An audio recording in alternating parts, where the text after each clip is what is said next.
one is also another important one I wrote. One of those poems that comes out, and you're like, oh wow, there are some stories which are really, really hard to tell. And it's taken me a long time to write this poem. But I think the fact that it was hard to tell makes it all the more important in a way. And I think when you write something important, when it kind of hurts to get out. Almost like healing, ugh.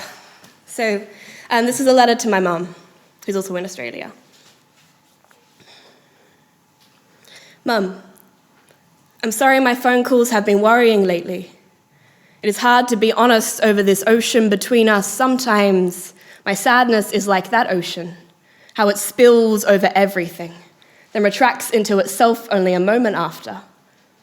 Mum, when you ask if I am still eating, I am thankful for the screen, how it smothers the hollow in me, makes me look less like a skeleton and more like a whole body.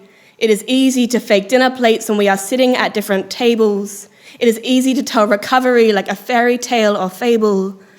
Mum, no camera can capture London properly, how it stays up all night just to walk me home, how even its streetlights are busy, how even the busiest people are alone.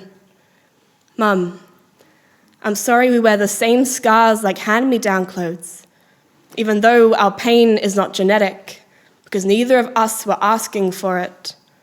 Mum, there is more I want to ask you about the consent that fills cemeteries, with headstones shaped like both of our histories. For so long, this body has felt borrowed. I want to know if you feel the same about yours.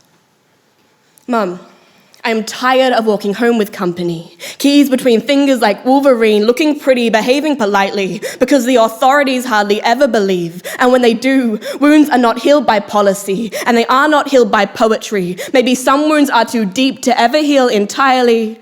Mum, I'm sorry for all the times I tried to shrink.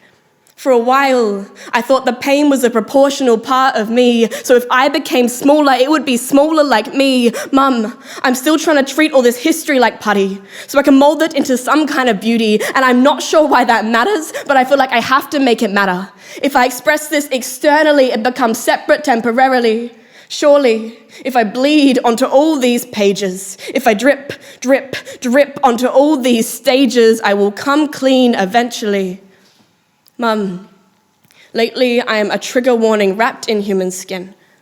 There are days I want to write for every victim, not to go viral, but to verbalize survival, to make staying alive look human and viable when the world is on fire and skin feels far too flammable.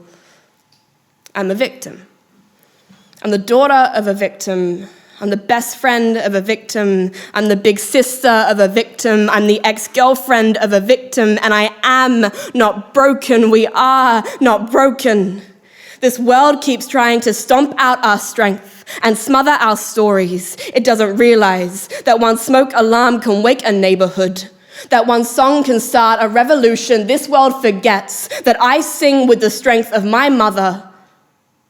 Mum, I'm sorry I cannot change what happened to you.